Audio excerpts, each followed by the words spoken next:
आपल्या भोपाळीमध्ये दुसऱ्या भोपाळीमध्ये सुरुवातीला सुंदर अशी एक ओवी आलेली आहे, चरण आहे. जीव अविद्यावंत मुळीचा सर्वाभूती जन्मला, चतुर्विध कर्मलेप क्षाळावया आला. आता त्या चरणाचा असा अर्थ होतोय महाराज, जीव 4 कर्मलेपामध्ये बांधले गेलेले आहे.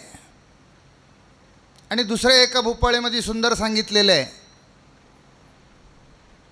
पोथीमध्ये बोलत असताना सूचकांनी सांगितलेलं आहे, आपण पहिला आलो होतो आणि देव नंतर आले. बरोबर आहे.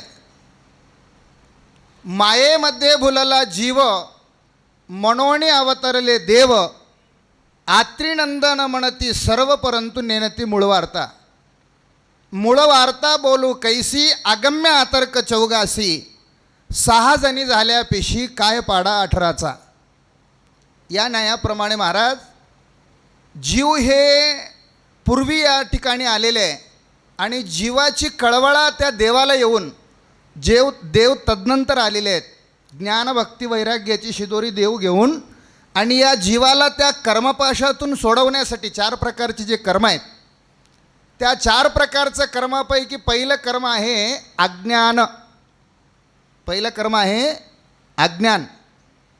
अज्ञान एका ठिकाणी सुंदर असं श्लोक सांगितलेले आहे, नहि ज्ञानेन सदृशम पवित्रमिह विद्यते तत्स्वयं योग संसिद्धी कालेन आत्मनि विंदती. जोपर्यंत ज्ञान नाही तोपर्यंत पवित्र होता येत नाही. आणि अपवित्र राहण्याचं मुख्य कारण म्हणजे अज्ञान आहे.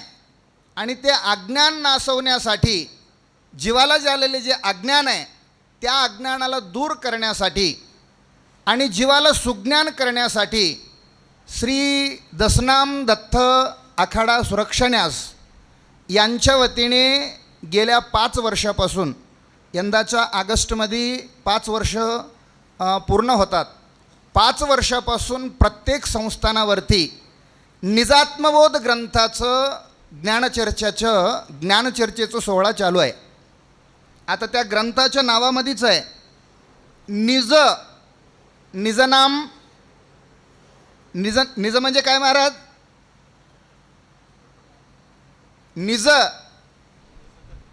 आत्मबोध करायला, आत्मबोधाचा आम्ही सर्व सांगायला लागलो, पण निज म्हणजे काय? हां.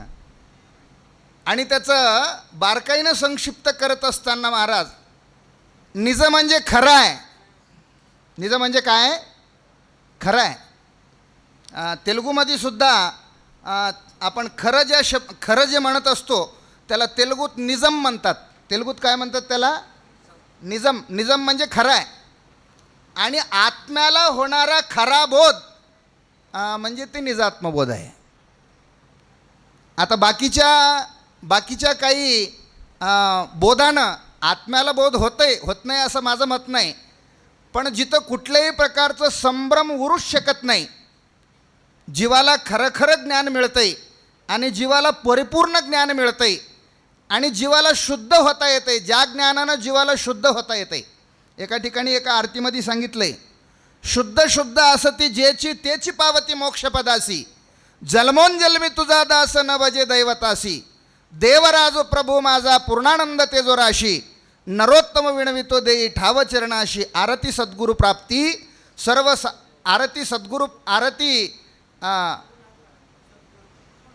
आरती सद्गुरुनाथा स्वामी सद्गुरु समर्था. काया वाचा मनोभावे चरणी ठेवी याला माता. आरती सद्गुरुनाथा. आणि सुंदर एक ओवी आलेले महाराज आता ग्रंथामध्ये. परज्ञान म्हणजे महाराज नुसतं बोलण्याला परज्ञान म्हणत नाहीत किंवा नुसतं ओव्या पाठ करण्याला परज्ञान म्हणत नाहीत.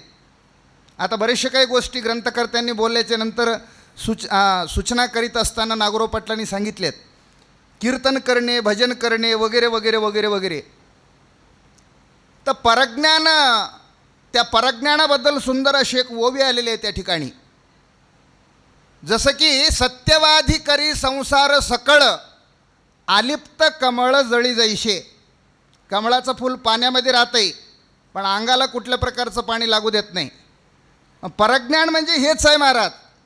परज्ञान म्हणजे सुद्धा आम्ही त्याच्यात असूनसुद्धा कुठल्याच प्रकारचा आमच्या अंगाला न लागू देणे, याचंच नाव परमार्थ आहे.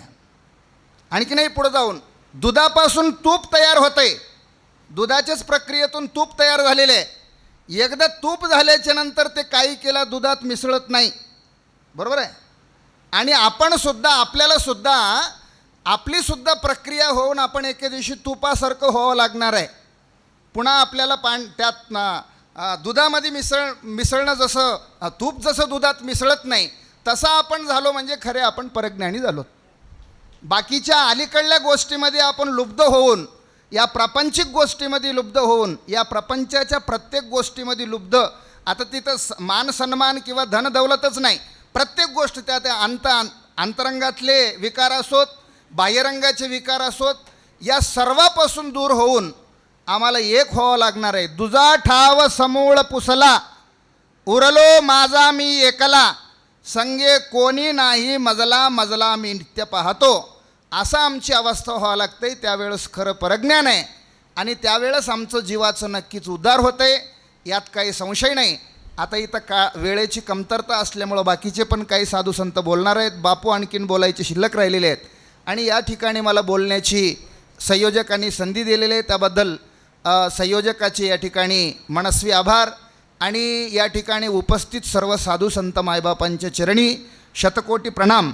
आणि इथं उपस्थित सर्व साधक भाविक भक्तांच्या चरणी, सर्वांच्या चरणी झालेले सेवा समर्पित, सेवेला पूर्ण विराम. जय आनंद, जय सद्गुरू.